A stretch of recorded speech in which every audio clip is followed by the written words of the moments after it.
Well, good morning, everyone. I'm pleased to be here with Adriana LaGrange, Minister of Health, Dan Williams, Minister of Mental Health and Addiction, Jason Nixon, Minister of Seniors, Community and Social Services, Ed Stelmach, Board Chair of Covenant Health, Cody McIntyre, President of Alberta Professional Firefighters and Paramedics Association, Elliot Davis, Vice President, Alberta Professional Firefighters and Paramedics Association, Sean Turlson, President and CEO of Shepherd's Care Foundation, Dr. Les Sheeler, who is an anesthesiologist, Dr. Susan Prendergast, who is President of the Nurse Practitioner Association of Alberta, Alicia Lobe, the Membership Director of the Alberta Association of Nurses, Kevin Ferguson, Mayor of the Town of Padoka, and Sandy Edmonston, Board Member of Alberta Health Services. Welcome to a new day for healthcare in Alberta.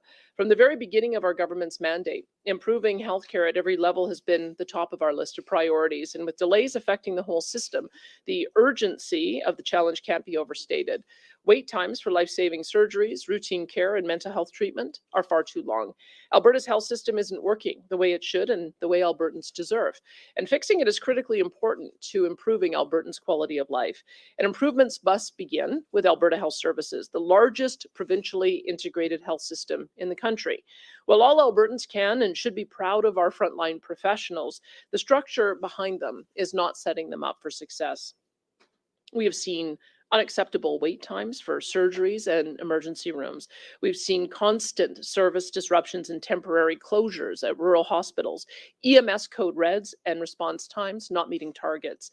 Right now, thousands of Albertans do not have access to a primary care provider, and so many of our seniors are waiting in hospital wards for access to continuing care longer than in any other province. We can point to the ledgers that show our healthcare spending per person is about the same as the national average and in BC and Ontario, and yet some of our outcomes aren't better and are not improving. For example, Albertans are waiting longer for hip and knee replacements. Only 38% of hip replacements and 27% of knee replacements in our province meet the national wait time benchmarks. And the time Albertans remain in hospital, even after they no longer need hospital care, is 4 to 5 days longer than the national average because they lack the supports to return home. The human cost to both patients and their family is immeasurable. I'm not satisfied with the current state of our affairs, and I know Albertans aren't satisfied either. Right after I became Premier, we launched our Healthcare Action Plan, and I directed Dr. John Cowell to make immediate changes to deliver some quick and needed results. We knew that those immediate actions would not fix the entire healthcare system, but we needed to take steps forward. Thanks to that work, we've seen some improvements, but not enough. I've spoken with Albertans one-on-one, and they've made this point to us repeatedly in very personal ways. They've told me about surgeries postponed or canceled, innovative treatments that are unavailable in our province because of holdups in approvals, and entire days lost to waiting in crowded emergency rooms near a suffering loved one. Some emergency departments have closed their doors because of a lack of staff, which is the exact opposite of why emergency departments exist in the first place. Faults in the healthcare system cause needless pain and anxiety at Albertans' most vulnerable times, and they put tremendous strain on the frontline professionals who are working every day to help sick and suffering Albertans. When I spoke with frontline health workers, I began to get a sense of how we could truly make a difference, a long-term, lasting difference for Albertans' healthcare. Without a doubt, we have the best healthcare workers in the country. They're smart, skilled, endlessly compassionate people who understand their patients and their practice. And yet when they are sidelined when it comes to decision making, even though they understand the problems and see obvious solutions. They try their best, but they end up being stalled and frustrated by a system that lacks focused leadership and governance. The current health system in our province limits government's ability to provide system-wide oversight on behalf of the people of Alberta. It also limits our ability to set priorities and require accountability for meeting them. The current Alberta healthcare system is one that has forgotten who should be at the center of its existence: patients and the healthcare experts who look after them. We need to bring Alberta's healthcare system back to its mission of delivering the healthcare Albertans need when and where they need it. We've had recent and extensive consultations with healthcare partners and communities during important projects like modernizing Alberta's primary healthcare system, We've also engaged on areas of emergency medical services, mental health and addiction, continuing care, and healthcare system sustainability. Everything we've heard has helped to inform the development of our plan, a plan that I'm pleased to introduce today. This is all about refocusing our healthcare system to prioritize patients and empower healthcare workers. Starting today, we're creating an integrated provincial healthcare delivery system that concentrates on 4 priority areas: primary care, acute care, continuing care, and mental health and addiction. We believe that by creating specialized organizations within one provincial system, we will enable each organization to look after one area of healthcare only and avoid the scattered and uncoordinated approach of the more rigid, centralized structure that exists now. These changes will apply province-wide to avoid the regional fragmentation that existed prior to the current system. This focus will help the new organizations better manage performance and promote expertise in areas, be faster and more responsive to issues, recognize innovative solutions, and make space for local decision-making and advice. The newly refocused system will be more accountable, ensuring consistent quality care across the province. Patient outcomes will be better monitored as a result. And all of this will result in a better system, not only for patients, but also for healthcare workers. Frontline healthcare workers will be a large part of organizations that are dedicated to their area of practice, providing undivided attention to issues and giving workers room to innovate and apply solutions with fewer delays due to bureaucracy. Though this process begins today, we understand that restructuring takes time and dedicated effort. This is why we have named a transition team to guide the process of forming these organizations, and Minister Adriana LaGrange will have details on these changes and the team that will oversee the transition of AHS. But I want to be clear about this plan, about what it is and what it is not. I made a public healthcare guarantee to Albertans. That means no one will ever pay out of pocket for a visit to a doctor or for hospital services. And that is not changing. These reforms have nothing to do with privatization. They are also not about cuts. Alberta's government will continue to grow the healthcare workforce, and we anticipate that there will be no job losses to AHS staff working in frontline positions who are directly delivering patient care. In fact, our government knows that Alberta needs more healthcare workers, and so we'll continue to recruit and train more of them. This isn't change for the sake of change. This is a matter of redirecting Alberta's healthcare system, making it patient-centered, seamless, and effective. It's about giving healthcare workers a structure that supports their success and the opportunity to use solutions they know will work as quickly and effectively as possible. This is change that will mean the right forms of care are available for Albertans when and where they need them now and for generations to come. Our plan won't lead to change overnight, but it will lead to swift and effective reforms that will make life better for everyone, from patients to doctors to nurses and other healthcare professionals. I want to invite Minister LaGrange to share more details on our path and how we'll deliver the kind of results that Albertans are looking for. Thank you.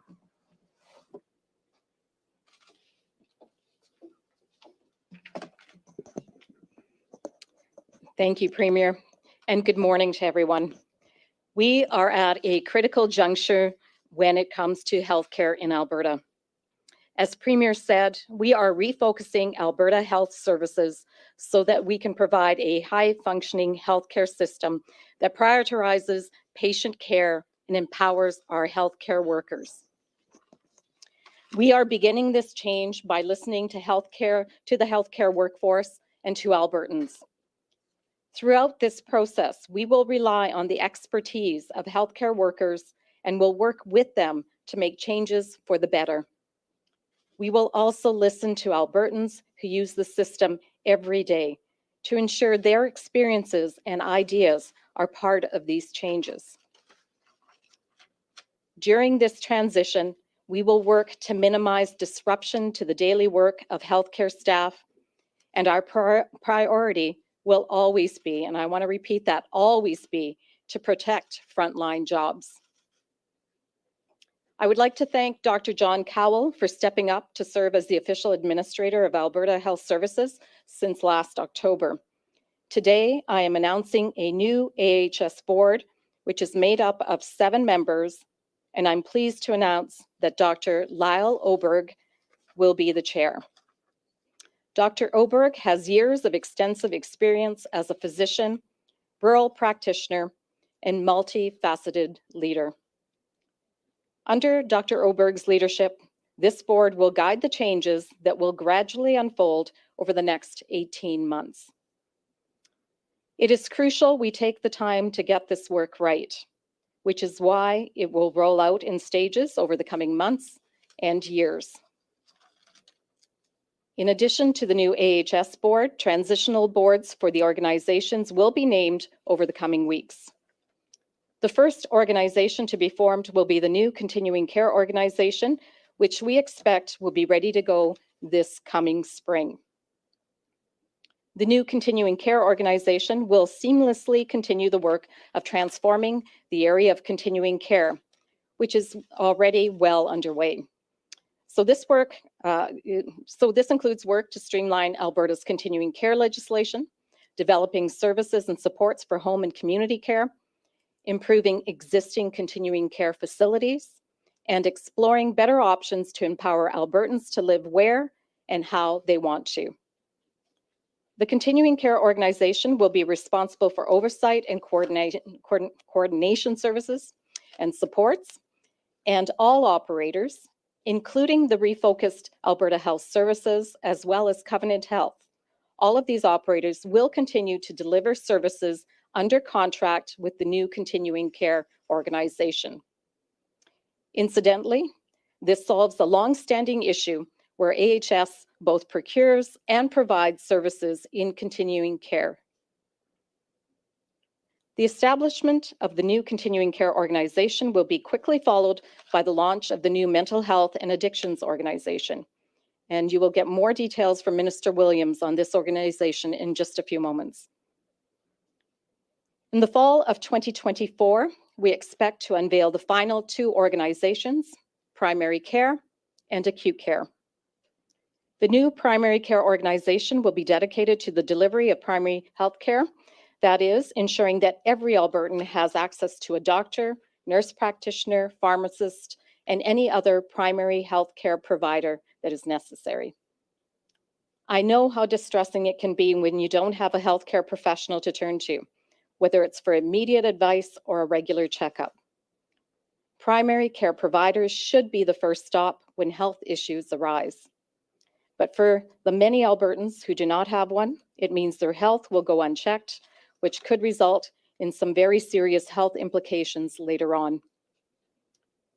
The core mandate of the new primary care organization will be to ensure every Albertan is connected to a regular family doctor, nurse practitioner, or primary care facility, regardless of where they live in the province.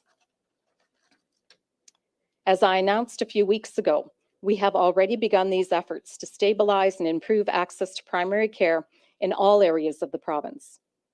The recommendations in the Modernizing Primary Care Systems reports made by the expert panels will inform the direction of the new primary care organization, and its work will go on to strengthen Alberta's primary healthcare system.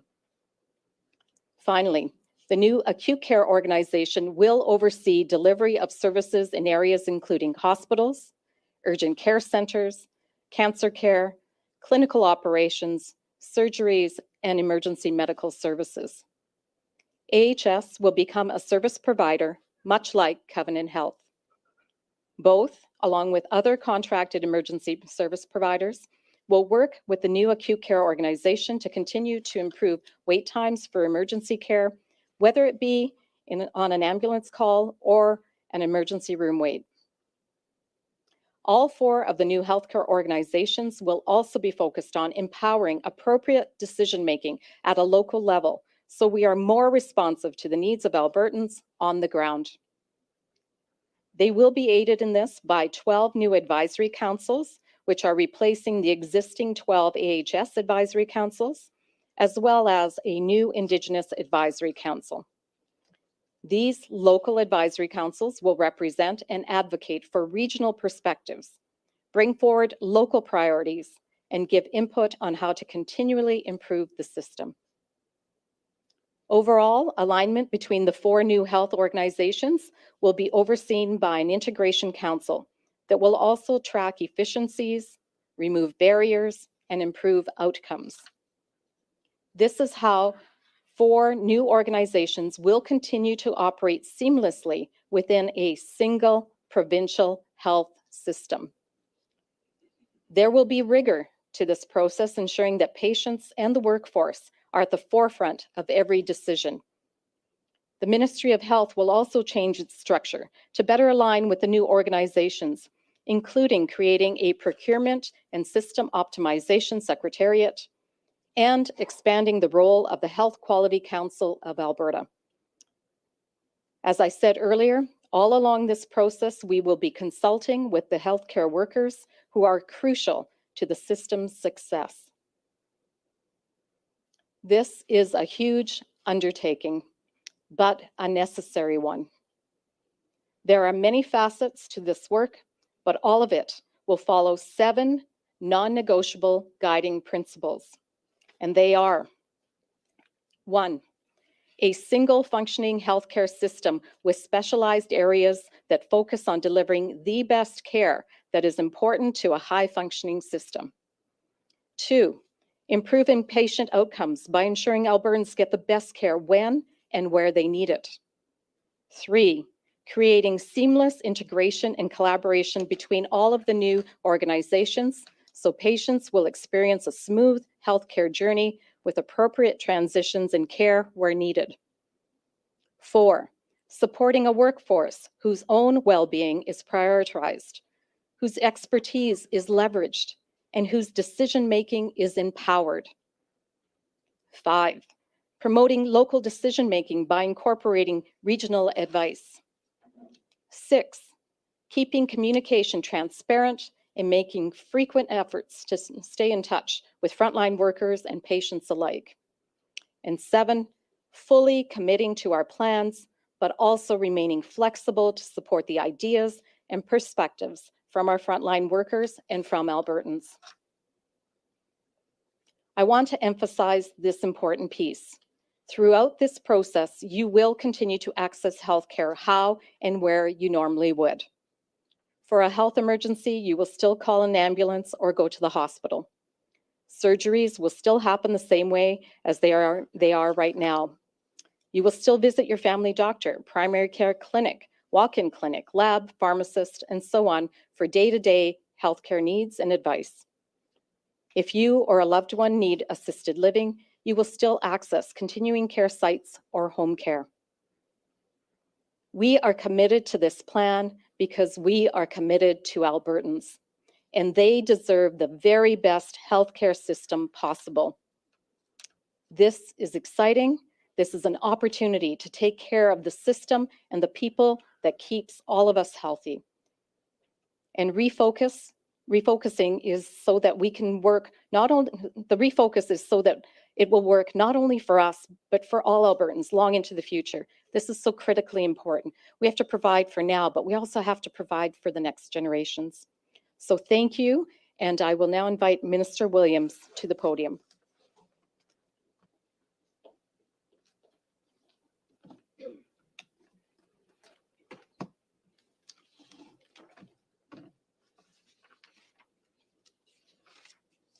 Well, good morning, everyone. Thank you, Minister LaGrange. As you just heard, the refocusing of Alberta's provincial health system will include a renewed focus on mental health and addiction. Today's announcement expands on the work we have been engaged in over the last 4 years to build out the Alberta recovery model.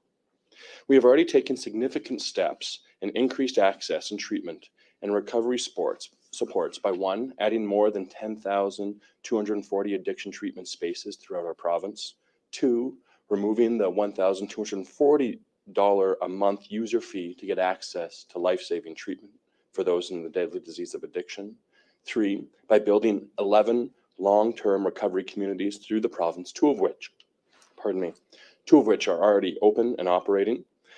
The opening of these facilities will increase the addiction treatment capacity in Alberta by more than 50%. We're providing same-day, no-fee, no wait list, immediate access to evidence-based treatment through the virtual opioid dependency program. And we're expanding options for counseling and mental health supports throughout the province. These are just a few of the steps that were already taken to build out the Alberta recovery model, which is receiving international acclaim, but more work is to be done. The creation of this model was made possible because of the creation of my ministry, the Ministry of Mental Health and Addiction. As part of the provincial refocusing, my ministry will take on a new role by overseeing the funding and service delivery of all mental health and addiction services currently overseen by the Ministry of Health. My ministry will work closely to oversee the new provincial mental health and addiction organization being created. This new organization will be responsible for the delivery of mental health and addiction services currently delivered by AHS. This includes the delivery of a comprehensive continuum of care that includes prevention, intervention, treatment, and recovery supports. We will also be working closely with the nonprofits and charitable organizations who provide many mental health and addiction services across our province. Lastly, my ministry will work closely to take on a greater role to provide system oversight, including service planning and capital planning for mental health and addiction services in Alberta. These changes will allow us to deliver mental health and addiction services and care more effectively for Albertans. We are committed to supporting every Albertan struggling with their mental health or suffering from the deadly disease of addiction in the pursuit of recovery. This will be done by supporting this full continuum of supports that are focused on recovery and by removing barriers and expanding services that will support across the province for all Albertans. The current AHS Senior Program Officer for Mental Health and Addiction, Carrie Bales, will lead the transition toward the new Mental Health and Addiction organization. Dr. Nick Mitchell, the Provincial Medical Director of Addiction and Mental Health at AHS, and Dr. Nathaniel Day, the Medical Director of Addiction and Mental Health and Correlational Health Services at AHS, will also be important members of this transitional team.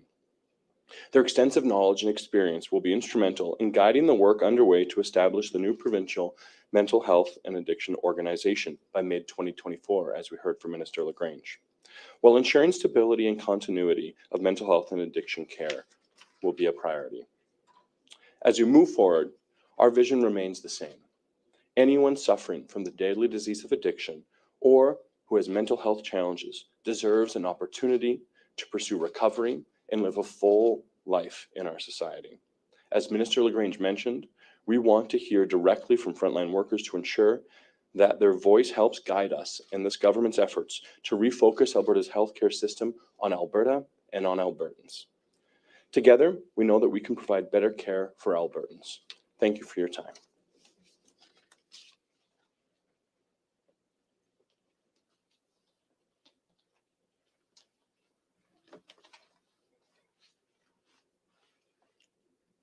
Good morning. I'd like to express my gratitude to the Government of Alberta for listening to the voices of frontline workers.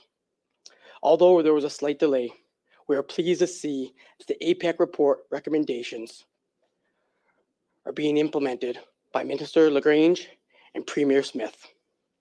We, the Alberta Professional Firefighters and Paramedic Association, are hopeful that these changes will bring about much needed improvements in the working conditions and the overall health and well-being of all pre-hospital care practitioners. We look forward to working closely with our government in enhancing the lives of all Albertans. Thank you.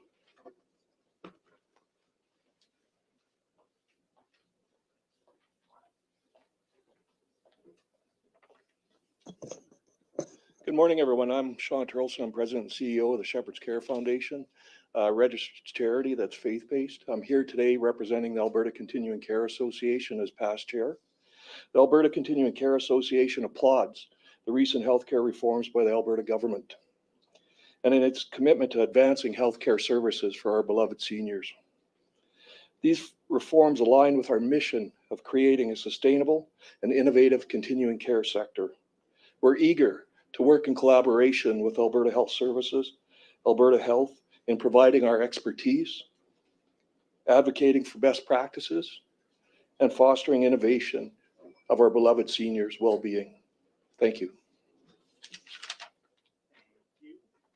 We'll now enter the media Q&A portion of this announcement. And just a reminder for media on the line that our last two speakers there were Cody McIntyre, the president of Alberta Professional Firefighters and Paramedics Association, and Sean Turlson, the president and CEO of Shepherd's Care Foundation.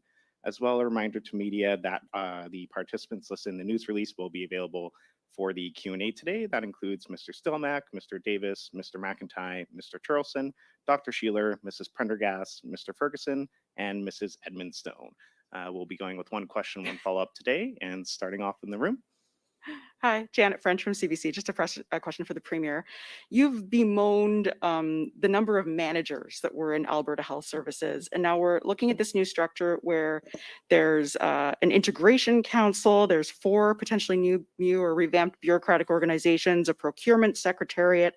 How does this model align with your goal of putting more resources into the front line as opposed to management? Well, I can tell you from what we've seen happen over the last number of years is that the administration has hollowed out of Alberta Health and has grown in Alberta Health Services. So the process that you'll see, and I think that Dan Williams described it well, is identifying the experts in Alberta Health Services and pulling them into Alberta Health to give department level oversight so that we can make sure that that issues are addressed across the entire system. So we've made a commitment. We don't foresee any frontline patient-focused health professionals being.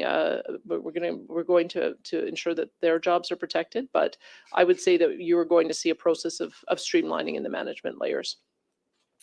And I'm actually not sure who the second question is for. It's about building hospitals. So who would be responsible for building and designing hospitals under this new model? And is it the default assumption that AHS would run any new acute care hospital, or would it be open for bidders for different people to run it? Well, great question. And capital infrastructure and maintenance now still is determined by Alberta Health. It is informed by AHS heavily at the moment. And what we are looking to do is really looking at becoming strategic right across the whole province. While there have been zone plans and AHS has provided plans, they haven't been comprehensive enough. That's my estimation at this point in time. And we really do need to look at the whole province strategically. If we do something over here, how does it affect over here? And that is what we're looking at doing. So creating, really building out a capital infrastructure plan that is responsive to the needs of the whole province, not just to one organization. Shalon Skalski with CTV News here in Edmonton. Question either for the Premier or the Health Minister. You mentioned it in your earlier remarks. The system is, from what we are hearing from doctors, at a state of collapse. Patients waiting upwards of 36 hours in emergency rooms. Doctors saying it's the worst they've seen it in 15 years. What will this plan do to actually help Alberta seeking care right now? Well, right now it is going to show that we are looking to change, because obviously what continuing doing what we're doing is not working. We need to bring in change. And we are very focused on making sure that all of these 4 organizations that we set up are laser focused on improvements, on patient care, on making sure that those that are in the front lines are able to provide their feedback to us directly and that we're able to implement it. So again, it's really about, tomorrow will it change? It's taken a long time to get to where we are. It's going to take some time to shift. But that being said, once we get into the new focused areas, my anticipation is that we will actually see better outcomes, because they will be laser focused on making sure that they address the concerns and the problems that they're seeing on the ground. Yeah, my follow-up, again, not sure if it'd be best addressed to yourself or the Premier, just wondering around costs. How much do you expect the transition to cost? How much do you expect engagement to cost? How much do you expect for an operational budget of these new 12 councils, as well as the new 4 organizations that you've created? We've set forward an envelope of funding that was based on the 2008 transition. It was prorated for inflation, et cetera.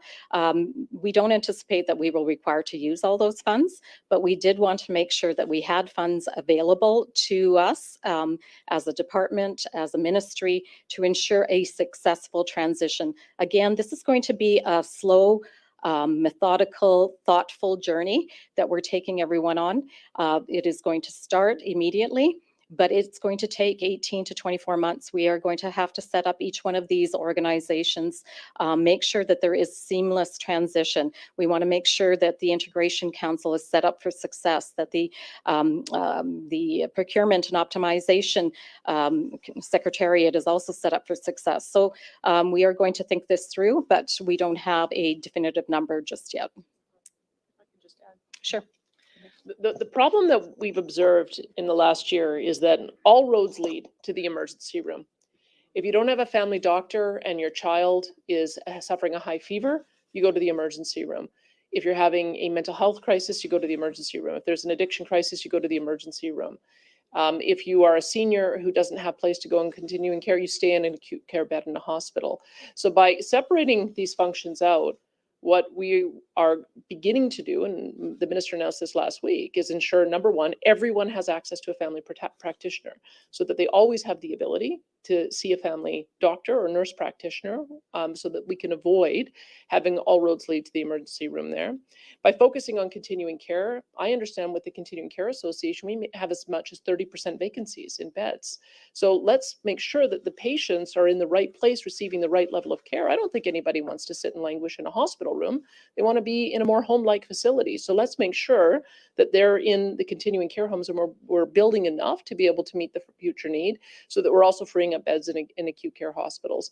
And then with mental health and addiction, as soon as we build out our recovery communities, that also gives an alternative pathway for those who are suffering from addiction crisis to be able to get the treatment that they need that is not going to be in a hospital environment.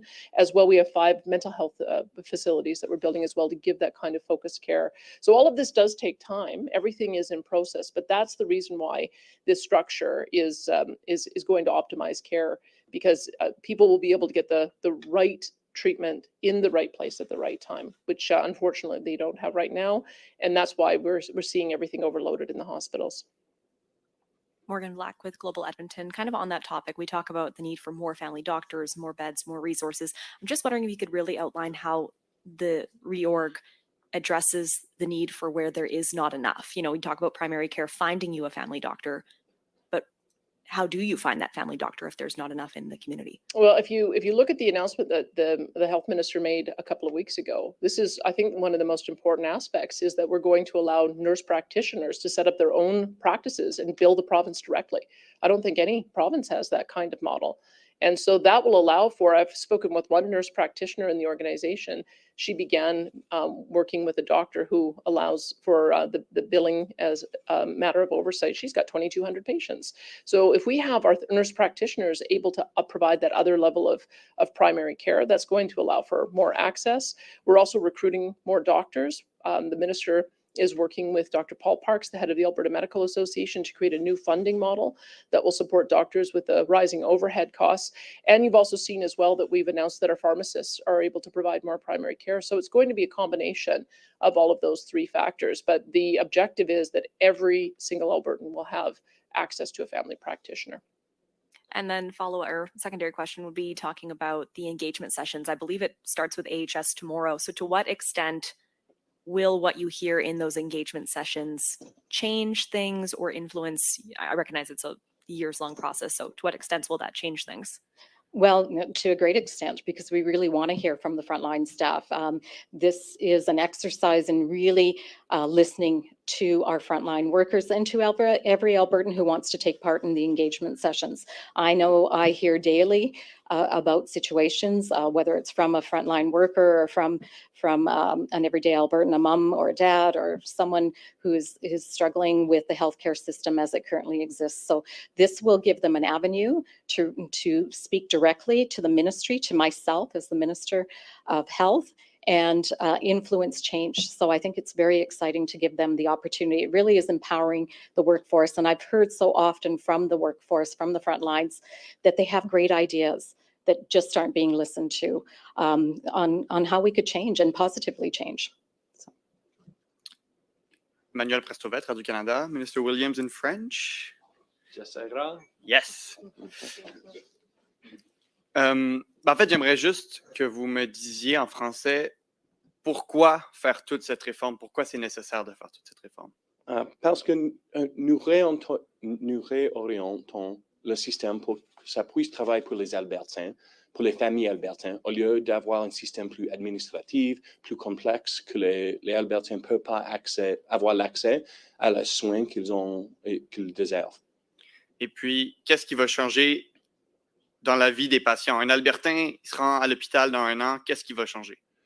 La manière que les Albertains accèdent leurs soins, ça ne changera pas. Mais nous aurons un système qui est maintenant, qui est un focus sur les Albertains. Alors, nous aurons plus de ressources qui peuvent être réorientées vers le front lines. Ça changera.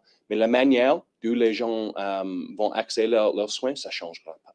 Merci. Merci à vous. Can you summarize in English? Oh, sure. Because we don't have simultaneous. The questions were simply, why are you doing this? What is it you're doing? And the answer was simply similar to the Premier and Minister of Health comments, that we're refocusing our healthcare system in a way that's going to better serve Albertans, to a system that is less complex, less administrative, and more of those resources go to the front lines. And then the follow-up system was what will be the difference, say, in a year's time? And my answer was simply the way that Albertans access the system won't change, but you will see more and more of the resources focused on those frontline services. Thank you. Thank you. And we'll go over to the phone lines now. Operator, could you put through our first caller, please? Thank you, Rick Bell, Calgary Sun. Good morning. Since my memory has not completely left me, I'd like actually former Premier Stelmach to come to the podium if he could. And my question is, I remember back in the 2008 election, there was discussion about changing the healthcare system toward what we then called a super board, which of course was Alberta Health Services. What are your thoughts today now that there's a major overhaul of that whole system? In 2008, Rick, it was a good decision to consolidate procurement, human resources, management of our hospitals across Alberta, information systems to be the same across Alberta. And at that time, the system worked well. Since 2008, as we progressed, there were many more changes in Alberta. We heard today from the minister and also from the premier as to the refocusing on areas that have really increased in demand. Addictions, mental health. In 2008, yes, we did have some issues, but not anywhere similar to what we have today in emergency rooms across the province, where a lot of the visits to the doctors in emergency are off a mental health issue. Homelessness, the numbers are incredible. Even with all of the work that went in, we see the numbers increasing. We have some local mayors here from Whitecourt, from Ponoka, that have homeless people, even in small rural communities. That requires a refocus. The other area on procurement and infrastructure is one that the government will peel apart and be much more efficient in the way that hospitals are planned and built, and make sure that they're in the right places as well. So a lot has happened since I think it was May of 2008 when we made the announcement, but I'm fully supportive of the plan that was introduced today. We're very optimistic that we will see positive results. It's bold, but it is strategic, and we will see better access for all Albertans. And I have a supplementary question for, thank you very much, Premier Stelmach. Well, thank you. I have a supplementary question for Premier Smith. If you could summarize it succinctly, when you look back, what is it about AHS ultimately at its core? What is it about the way AHS operated that really didn't measure up to the expectations you say Albertans have and that you have? What is it about the AHS that just wasn't working as well as it should? Well, I think what I look at AHS, what I think it should be is Alberta Hospital Services. That's what people should be thinking of. Is are they delivering the very best hospital acute care services? And are they creeping into other areas that really should be overseen by other entities? That's what this is all about, is figuring out how we can get mental health in the proper structure for decision-making, primary care proper structure, as well as continuing care for the proper structure. That's one part. The other part is that AHS became all things. It is a policy-making body. It is the recipient of the lion's share of funding. It is a service provider. It contracts out to its competitors, and then it evaluates its performance. And those functions need to be separated. That the policy-making function is an Alberta Health function. The decision on how to fund is an Alberta Health function.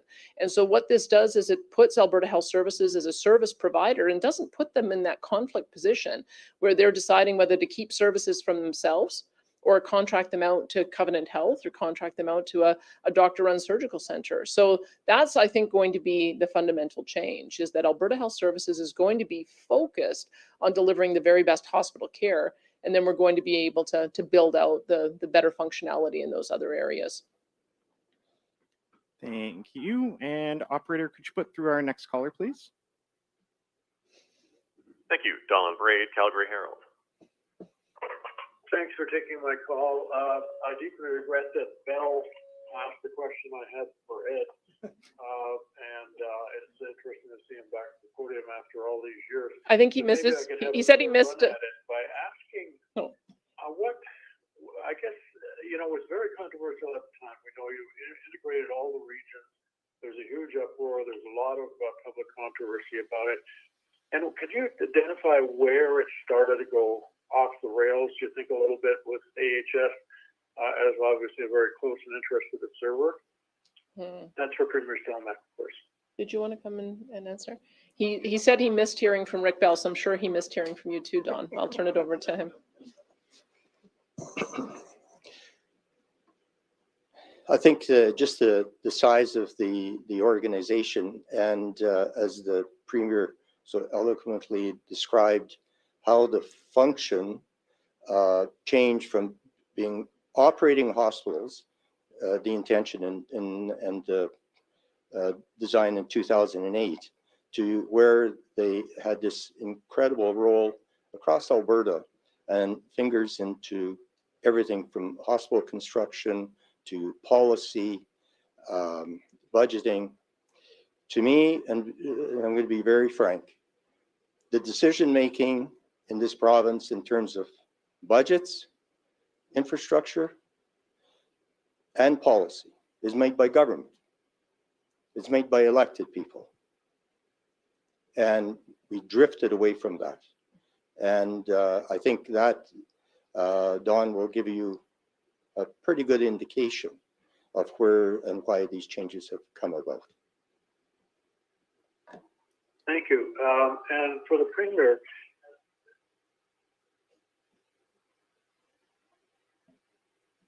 for the Premier as a follow-up, Premier, it seems to me, is it a fair summary to say that what's happened here is that AHS is being seriously trimmed, so it's one of just 4 agencies that all report directly to Alberta Health, and that certainly implies a great demand to staff up big time at Alberta Health and at Mental Health and Addictions to deal with all this. Could you do your comments on that? And also, are you considering changing the name of AHS to Alberta Hospital Services? That would make it very clear. Oh, I'll leave the name change up to the new board and to the minister on that. But I would say it's sort of one step further, is that AHS will be one service provider reporting up to acute care, which is one of the agencies. They're not going to be at the top of that pillar, and they're not going to be at the top of all of the pillars. So under acute care provision, we'll of course have the Covenant Health, we will have Alberta Health Services, and we'll have the doctor-run surgical centers as well under there, and they will all report independently up to the acute care organization that reports directly to the minister.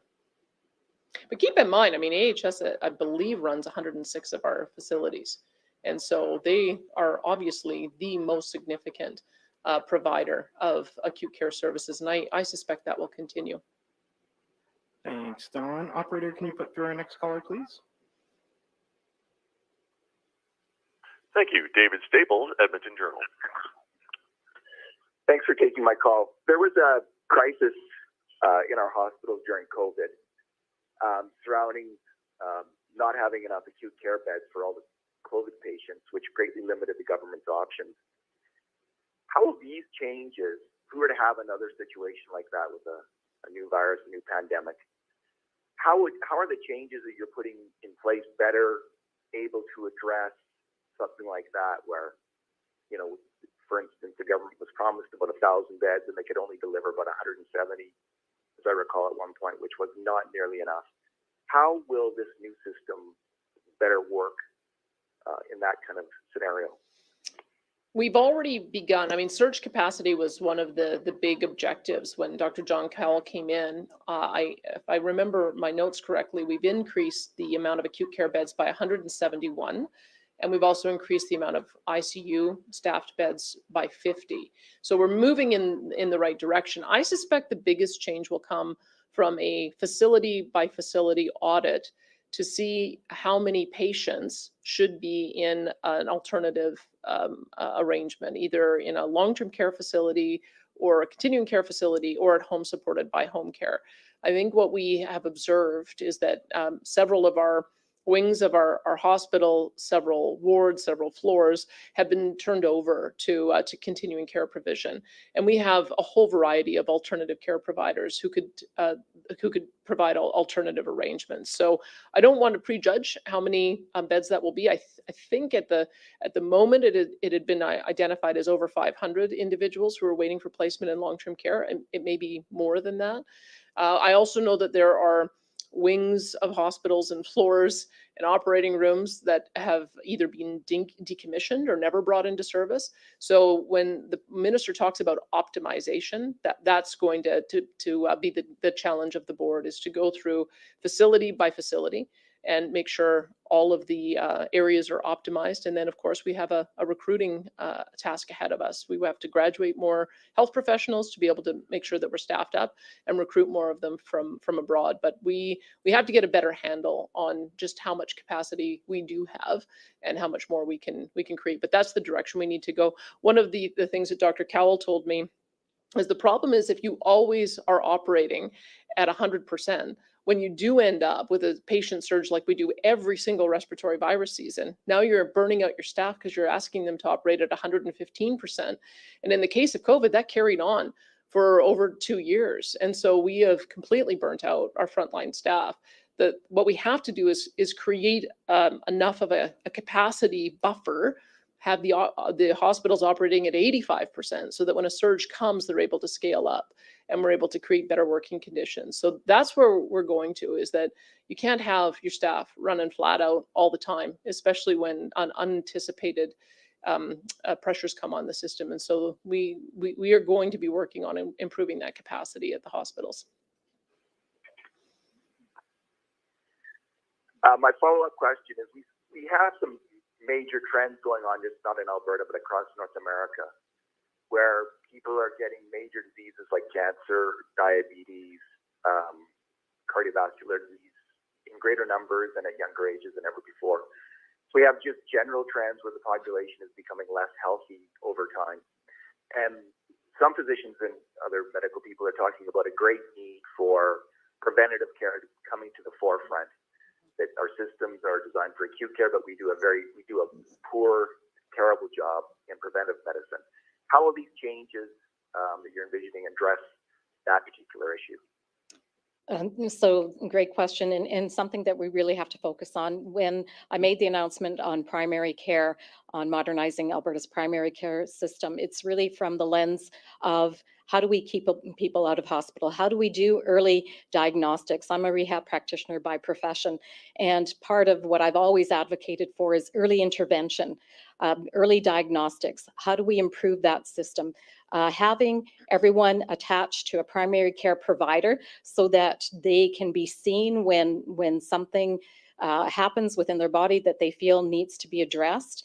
The sooner they can get in to see their family physician or a nurse practitioner or a pharmacist or whoever that primary care professional is, the sooner we can start them on a journey to diagnosis. And I know for myself, I was diagnosed with eye cancer in 2012. It was an optometrist who had the insight to see that, you know what he's seeing isn't quite normal. And so he sent me on to an ophthalmologist who then tracked me for a number of years, who then said, you know what, this needs to go to the next level. We need that for every single individual in this province. And so that's what we're working towards, is really improving the system so we catch things early and help people stay as healthy as possible and stay out of the hospital. And we have time for just one more question here. Operator, could you put through our last caller, please? Thank you, yes. Alana Smith, Globe and Mail. Hi, thanks for taking my question. I think this one would fall to Premier Smith.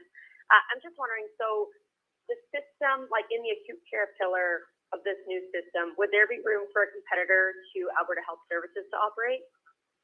Well, currently there are a number of service providers, including Covenant Health, as well as Alberta Health Services have been operating in the acute care space. We've also had chartered surgical facilities run by physicians that have been operating for decades now, and we're seeing more of that happening. So it really is ensuring that those that are providing service right now continue to provide service, but they will have an organizational structure overseeing them that really is focused on all of acute care and providing good guidance up to the ministry. And did you have a follow-up, Alana? And then, sorry, can you hear me for my follow-up question? Yes. Oh, sorry. Just to clarify on that first question, I'm really talking about hospitals specifically. So I know there's AHS, there's Covenant. Is there room for more, basically, for that competitive, kind of control of hospitals? But my second question, in addition to that clarification, is just in terms of empowerment. We keep talking about empowerment of, regional areas of Alberta, empowerment of frontline workers. I'm wondering what decisions exactly are frontline workers or regional areas from these regional boards going to make? What are their decision-making processes?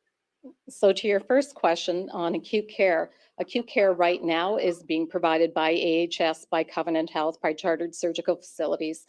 So it will continue to be publicly funded healthcare right across this province. And so there is no privatization of healthcare. So I want to be very, very clear on that. No privatization. It is publicly funded public healthcare that we're talking about.